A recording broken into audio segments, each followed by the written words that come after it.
Vicente, nakita mo ba si Tonyong Kuba? Hindi ho. Nakaring lang kami ng putukan kaya napalabas kami. Ano ho ba atraso? May ninakawan na naman. Tuloy kayo. Hindi bali na. Oras na makita mo, sabihin mo kagad sa akin. Oo. Tayo na.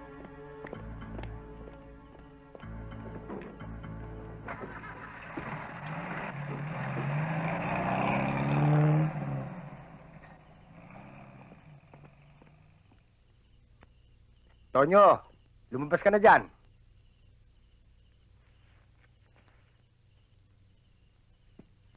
Ano na naman kalokohan ang ginawa mo?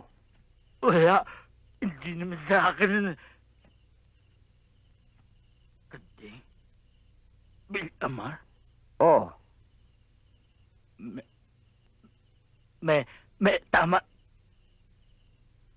May tama sa likod yung kapatid mo. May tama sa likod yung kapatid mo.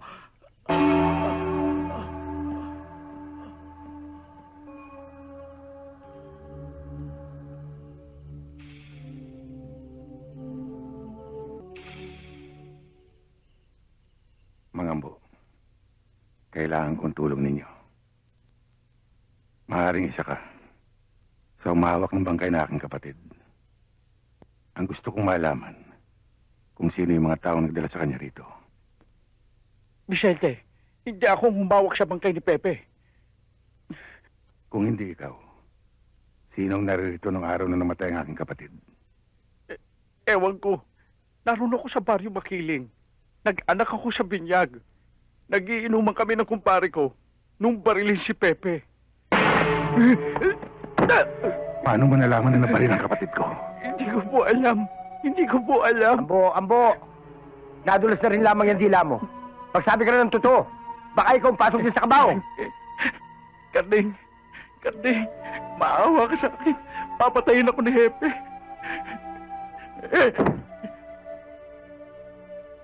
Palagay ko nagpunta ka rito para sa kanila eh. Mabaho kasi ako kaya hindi mo ako pinapansin.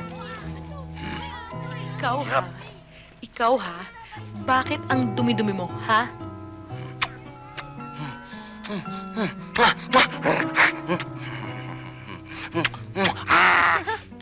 Lalo ko palang gumagwapo eh.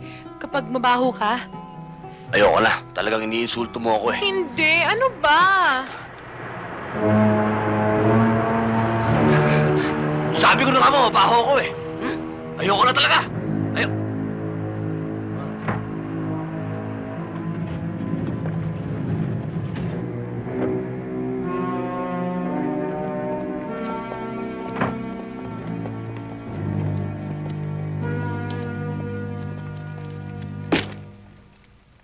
Kaya pala tanggap na tanggap niyong anak ko, ano?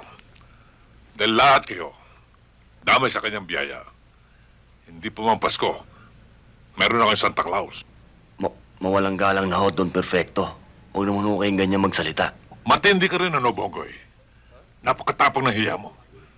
Sigurista ka rin. Ni ayaw mo kumalat sa palabigasan mo. Mawili ka, Shirley. Kapag hindi mo nilayo ang lalaking to, ipagpibili ko ang lahat ng aking ari-arian. At doon sa ibang bansa na ako maninirahan hanggang sa mamatay na ako ron. Iiwan kita mag-isa, Shirley. Tingnan ko lamang kung ano pa may bibigay mo sa kampas lupang ito pag wala na ako. At gusto ko rin malaman kung gaano ka pa niya mamahalin pag nakikita ka lang gumagapag sa hirap. Galing niyo naman manakot, Don Perfecto. Gusto ko malaman niyo, yung pagmamahalan namin, hindi lokohan. Hindi basta pera lang. At di niyo kayang baguhin ng ganun-ganun na lang. Para naman kayo hindi nagdahil sa pagkabinata. Para naman kayo hindi tunay na lalaki. At sino sa palagay mo ang mas barako sa ating dalawa? Bongoy, nung bodyguard kita, ginalang kita bilang lalaki. Pero hindi ko pinangarap na mapakasawa ng aking anak. Ang isang katulad mo lamang. Hayaan niyo naman patunayan ko pagmamahal ko. Patunayan, maligo ka muna ang baho mo. Shirley, tayo na. Ang baho ng tao nakakahawa, Shirley. Tayo na.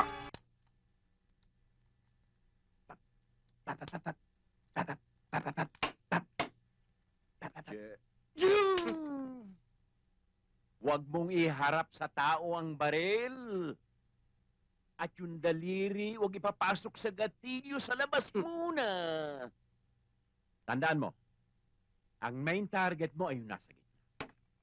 Yung nasa tabi ay huwag mo munang intindihin. Naintindihan mo ako? Ang sabi ko, ang main target mo ay yung nasa gitna. Yung mga nasa tabi ay huwag mo munang intindihin. Uy, ba't sinisigawan niyo ako? Hindi kita sinisigawan, nagpapaliwanag lang ako. Ayan. Ulitin ko. Ang main target mo ay yung nasa gitna. Yung mga nasa tabi, huwag mo munang intindihin. Maliwanag?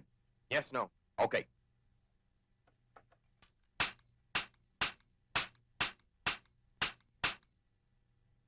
O bakit?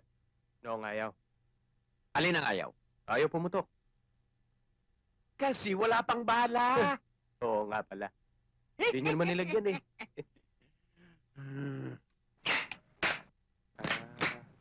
Okay.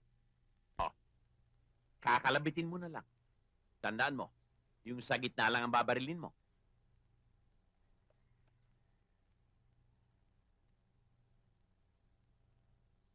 Bakit?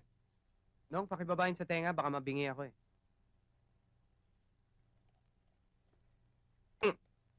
Thank you. Huling paalala, yung nasa gitna lang. Okay.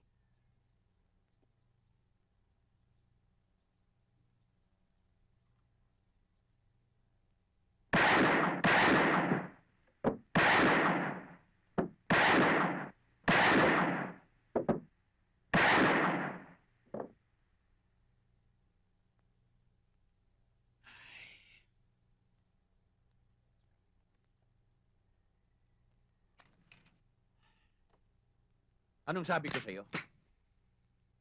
Hindi ba yung sa gitna lang ang dapat mong barilin? Hindi ho ba yun ang boss? Yun nga! Inuna ko muna yung mga bodyguard. Ha?